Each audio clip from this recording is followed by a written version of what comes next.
오송 참사 현장에 추모 현판 설치가 기약 없이 미뤄지고 있습니다. 일부 주민이 반대한다는 이유로 충청북도가 현판 하나 제대로 설치하지 못하고 있습니다.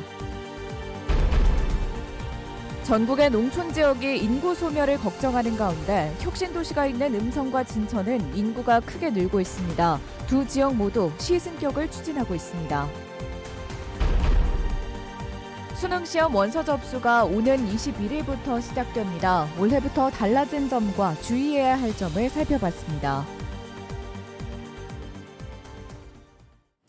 여러분 안녕하십니까? 뉴스데스크 충북 소식입니다. 오송 참사 2주기를 맞아 궁평 2 지하차도에 설치하려던 추모 현판이 기약 없이 미뤄지고 있습니다. 참사 현장에 추모 현판을 세우는 것을 두고 일부 주민이 혐오 시설이라고 반대했기 때문인데요. 분노한 다른 주민이 나서 인간된 도리로 말도 안 된다며 현판 설치를 요구하고 있지만 충청북도는 여전히 갈피를 잡지 못하고 있습니다. 전효정 기자가 보도합니다. 지난 2023년 7월 오송 참사가 벌어진 궁평이 지하차도입니다. 참사 2주기를 앞두고 지난 2월부터 추모 현판 설치가 추진됐습니다. 지하차도 양방향 출입구에 오송 참사 희생자 기억의 길이라는 글귀를 담은 가로 6m, 세로 30cm 크기의 현판을 설치하자는 것이었습니다. 그런데 설치 하루 전날 충청북도는 국토교통부의 유권 해석이 필요하다며 설치를 돌연 취소했고 이후 문제가 없다는 유권 해석을 받자 주민 반대가 있다며 차일피일 설치를 미루고 있습니다. 일부 주민들은 참사 현장에 추모 현판을 세우면 혐오 시설이 될 수 있다고 반대하며 현수막까지 내걸었습니다. 추모 현판 설치를 강행한다면 유성 페인트로 지워버리겠다는 과격한 발언까지 쏟아냈습니다. 많은 차가 다니는 그 현판 그 터널 위에다가 이런 좀 혐오스러운 이런 문구를 달면 굉장히 정서적으로도 안 좋고 오송 발전을 위해서도 이건 안 좋다. 하지만 지역 인터넷 커뮤니티에 모인 다른 오송 주민들은 희생자를 기억하고 안전한 사회를 다짐하는 상징이라며 추모 현판 설치를 요구하고 나섰습니다. 일부 주민만 반대할 뿐 대다수 주민들이 오히려 환영하고 있다는 건데 1,144명의 이름이 담긴 서명부까지 제출했습니다. 씻을 수 없는 상처를 다시 드리는 것 같아서 죄송하고 부끄럽고 또 오송이 그런 동네가 아니라는 이야기를 하고 싶어서. 그렇게 한 달이 흘렀지만 충청북도는 선뜻 결론을 내지 못하고 있습니다. 사회적 갈등을 예방하기 위해 주민 의견을 충분히 반영해야 한다는 도로법 조항을 들어 주민들 의견이 하나로 조율되어야 현판 설치를 결정할 수 있다는 겁니다. 계획을 세울 때는 의견 수렴도 하지 않다가 일부에서 반대 의견이 나오자 제작까지 마친 현판을 방치하고 있는 겁니다. 담당 부서에서는 반대 입장을 보이는 주민들을 세 차례 만났지만 설득하지 못했다고 털어놨습니다. 완강하셔서 이야기가 잘 진행이 좀 안 되네요. 유가족분들한테 한번 설명을 드리고 이야기 좀 드린 다음에 방향을 다시 잡든지 아니면 정리를 좀 해. 추모 현판조차 하나 제대로 걸지 못하는 충청북도를 보면서 유가족들은 한숨을 내쉬고 있습니다. 어떻게 보면 상처를 주신 거예요. 왜냐하면 약속을 하셨잖아요. 갑자기 연기 통보를 받았고 어떤 지연 사유에 대해서 정확한 설명이나 이런 것들이 좀 없었어요. 앞서 이재명 대통령은 지난달 오송 참사 유가족들을 만나 공식 사과하고 2차 가해를 엄단하겠다고 밝혔습니다. 하지만 오송 참사 희생자들을 기억하고 추모하자는 것을 혐오 시설처럼 여기는 건 역시 유가족에게는 2차 가해가 될 수 있다는 지적이 나오고 있습니다. MBC 뉴스 전유정입니다. 올해 을지 연습이 오는 21일까지 충청북도와 10개 시군에서 실시됩니다. 최근 집중호우 피해로 특별 재난지역이 선포된 청주시는 이번 연습에서 제외됐습니다. 올해는 드론과 사이버 공격 등에 대응하기 위해 관련 기관 합동훈련을 진행하며 오는 20일 오후 2시에는 공습에 대비한 민방위 대피 훈련을 시행할 예정입니다. 이재명 대통령은 을지 연습은 우리 국민의 생명과 안전을 지키는 방어적 성격으로 이를 통해 북한을 공격하거나 한반도 긴장을 고조시키려는 의도가 없음을 분명히 했습니다. 최근 사흘간 이어진 대규모 단수 사태와 관련해 증평군의회가 재발 방지와 피해 보상을 촉구하는 결의문을 발표했습니다. 증평군의회는 결의문을 통해 지난 5일 대규모 단수 사태로 18,000여 가구가 큰 불편을 겪었고 소상공인들은 심각한 영업 손실을 봤다면서 수자원공사가 원인 규명을 통해 영구적인 재발 방지 대책을 마련하고 실질적인 보상을 이행해야 한다고 밝혔습니다. 또 후속 조치가 조속히 이루어지도록 증평군이 적극 행정을 추진해야 한다고 덧붙였습니다. 전국 대부분의 군 지역의 소멸을 우려하는데 1년 동안 25% 넘게 인구가 증가해 오히려 행정구역 승격을 추진 중인 곳도 있습니다. 바로 음성과 진천군 이야기인데요. 현재 논의 중인 2차 공공기관 이전이 호재로 떠오르면서 통합시 출범 논의는 잠잠해졌습니다. 허지일 기자가 보도합니다. 지난달 말 기준 음성군 대소면 인구는 19,000명, 1년 새 4,000명, 25%가 넘는 기록적인 인구 증가율을 나타냈습니다. 이로 인해 읍승격 기준 인구 2만 명도 빠르게 달성할 전망입니다. 지난해 성본산업단지 공동주택 입주에 따른 변화입니다. 5월 말에 18,000명, 그리고 7월 말에는 19,000명 돌파를 했거든요. 그래서 앞으로 10월 안에는 인구 2만 명을 달성을 할 것으로 예상이 됩니다. 5,000세대에 달하는 주택 공급으로 이례적인 인구 급증 효과를 보자 음성군은 대소읍 승격 추진위를 발족하고 올해 안에 읍승격을 추진하기로 했습니다.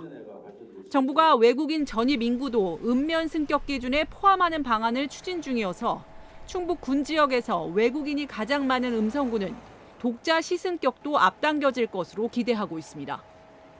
대소가 읍으로 승격하게 되면은 세 번째가 되고 이어서 맹동면이 읍으로 승격할 경우에 인구 15만을 넘겨서 우리 음성시가 완성될 것으로 이렇게 기대를 하고 있습니다. 음성군과 함께 충북 혁신도시를 양분하고 있는 이웃 진천군도 인구 증가로 2030년 독자적인 시승격을 추진 중입니다.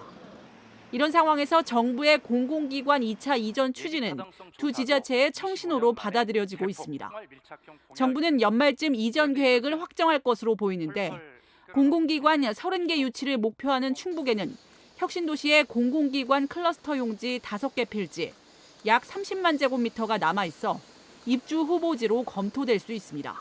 이런 가운데 충북 혁신도시를 중심으로 음성진천 통합시를 출범하자는 민간 주도의 제안은 현재 대통령직 속 지방시대위원회에 올라간 상태지만 이후 공식 협의체나 주민 공론화는 이루어지지 않고 있습니다. MBC 뉴스 허지입니다.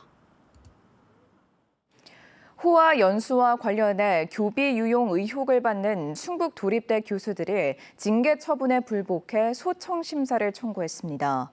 충청북도와 도립대 등에 따르면 해당 교수들은 최근 교육부 직속 교원소청심사위원회에 소청심사를 제기했습니다. 심사위는 불이익 처분을 받은 교원이 불복할 경우 심사하는 기구로 이들이 받은 징계 수위는 알려지지 않았습니다. 앞서 충북경찰청 반부패 범죄수사대는 교비 유용 의혹을 받는 김용수 전 총장과 이들 교수 3명에 대한 수사에 착수했습니다. 반도체 수출 호조로 충북의 수출이 40%대 상승률을 기록했습니다.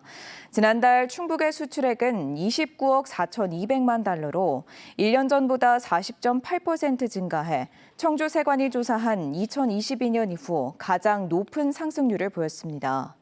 품목별로는 반도체가 135.3% 증가하며 수출을 주도한 반면 기타 전기 전자제품은 42.1%나 감소했습니다.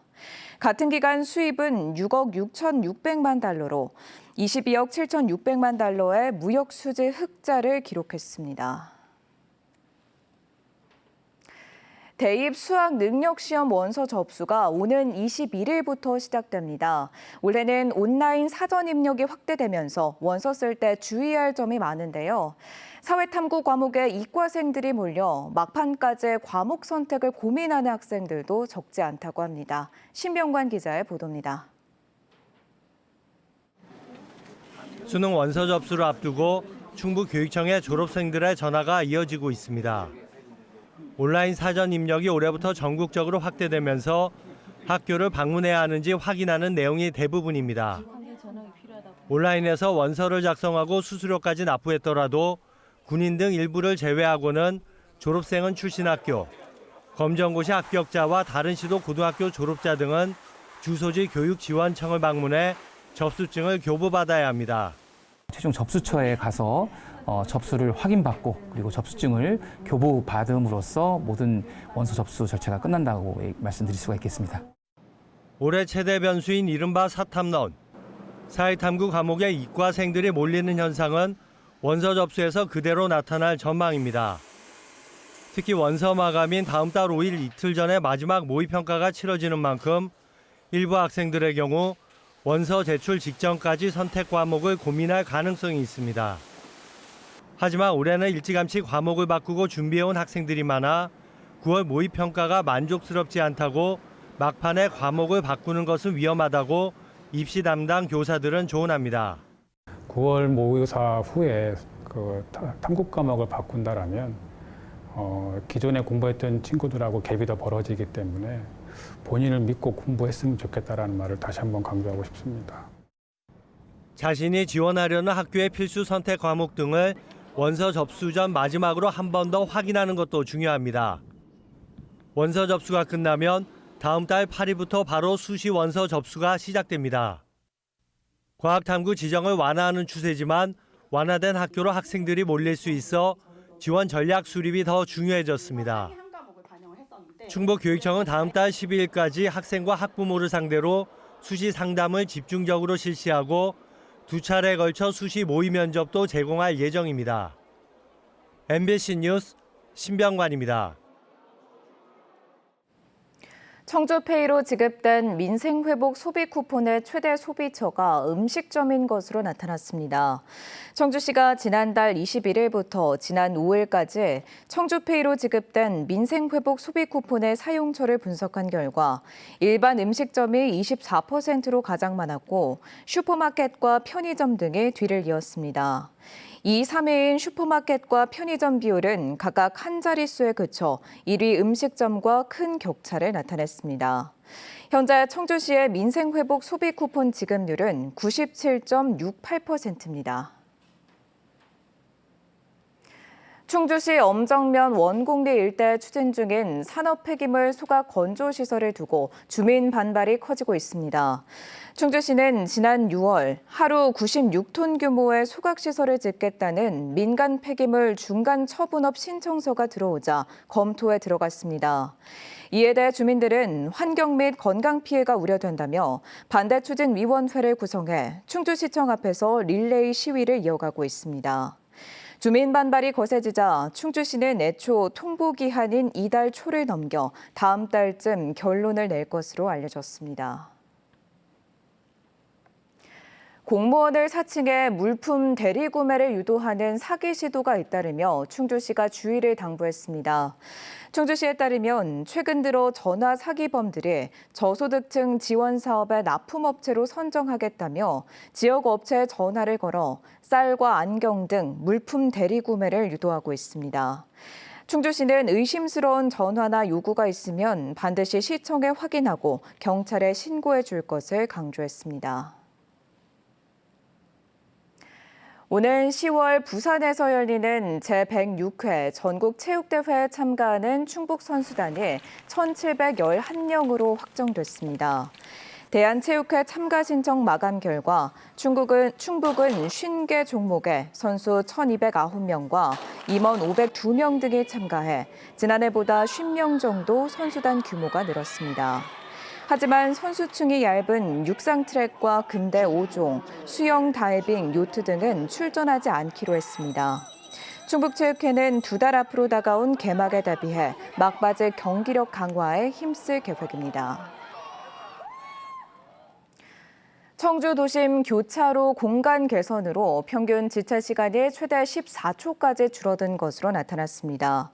청주시정연구원이 발표한 주요 교차로 공간 개선 효과 분석에서 직진 차로를 추가 확보한 흥덕 교차로의 경우 평균 지체 시간이 이전보다 5에서 14초 줄었습니다.